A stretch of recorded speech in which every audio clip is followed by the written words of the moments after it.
Let's talk about the Tuesday elections.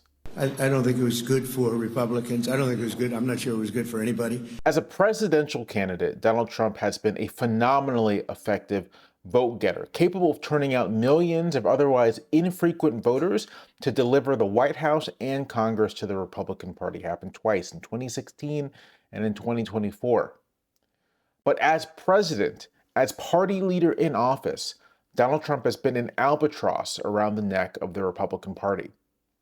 Consider his record during the time he has had to lead the Republican Party in non-presidential elections. In the 2017 elections, Republicans suffered sharp defeats in Virginia and New Jersey, with Virginia Democrats sweeping the statewide offices and winning majorities in the state legislature. The following year, in the 2018 midterm elections, Democrats had one of their largest victories since 2006. Trump came close to victory in the 2020 presidential election, but may have contributed to the party's losses in the Georgia runoff elections not long after. And those defeats helped deliver the Democrats a governing trifecta for the first time since the end of 2010.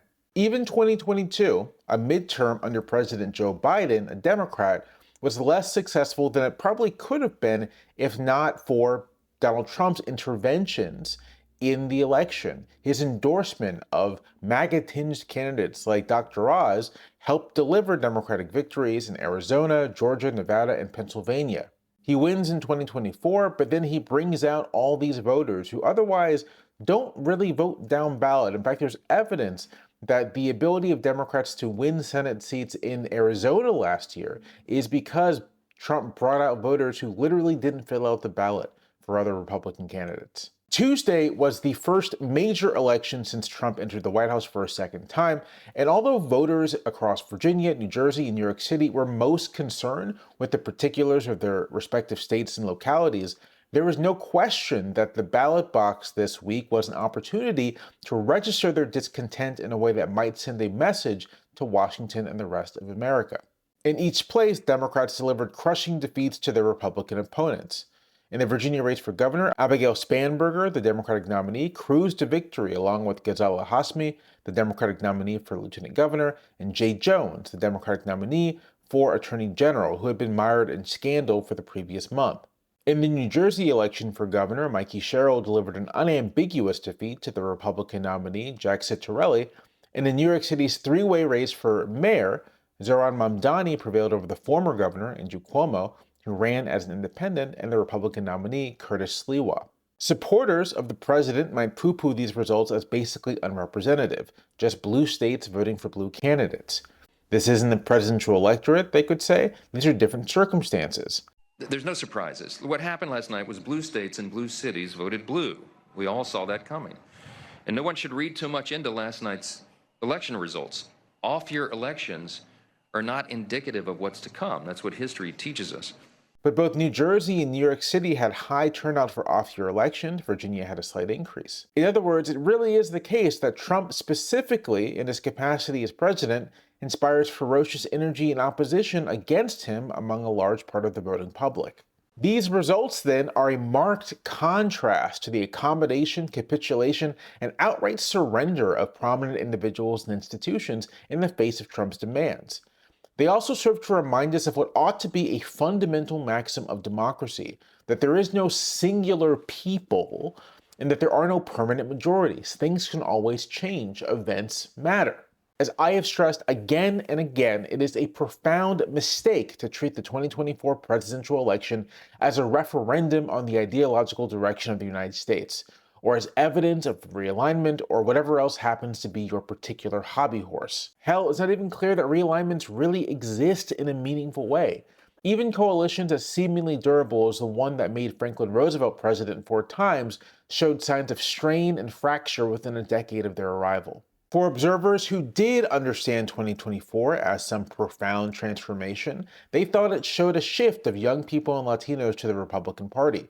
This was said to be a vibe shift in American politics, and perhaps a turn to the political right. This is not just a political victory, everybody. This is a full-scale reorientation. But the truth of the matter is that voters, and especially those who are new and infrequent participants in the political process, are as driven by events and circumstances as anything else.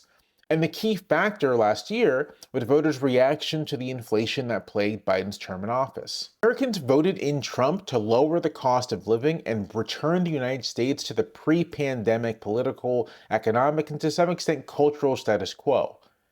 But rather than meet the public where it was, Trump and his cadre of ideologues in the White House took their victory to mean that they could pursue their most radical dreams and to try to make good on their most extreme preoccupations. In 2024, the Americans who decided the election voted for lower prices and a lower cost of living, unambiguously. What they got instead were soldiers on the streets, masked agents leading violent immigration raids, arbitrary tariffs, new conflicts abroad, dictatorial aspirations, endless chaos, and a president more interested in taking a wrecking ball to the White House to build his garish ballroom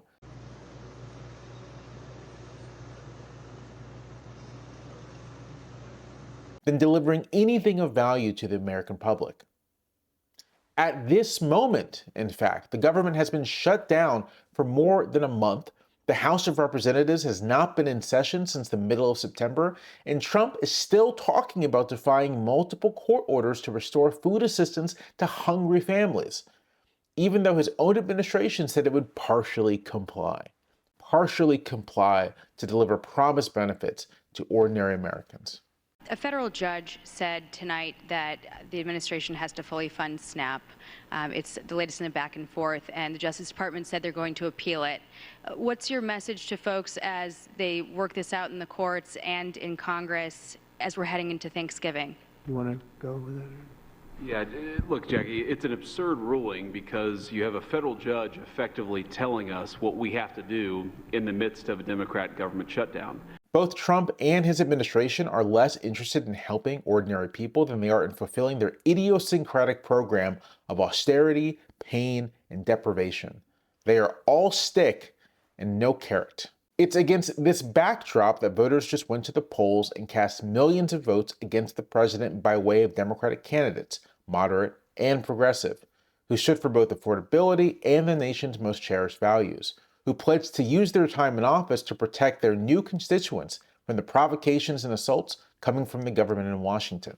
Now, if these elections had gone the other way, if the Democratic Party had underperformed or even lost in one of these states, then every commentator under the sun would say, and I think rightfully, that the Democrats were in disarray, that even the president's deep unpopularity couldn't keep them afloat with voters. But of course, Democrats didn't lose. Tuesday was a Democratic victory. And the party didn't just win, it won by commanding majorities on virtually every field of play. In polls, in focus groups, and now at the ballot box, the public is telling us something very clearly. Trump is simply too much.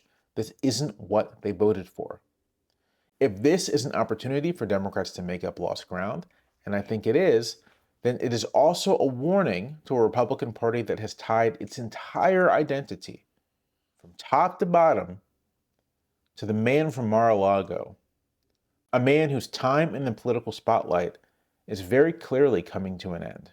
Cameras, we're done rolling. Cameras.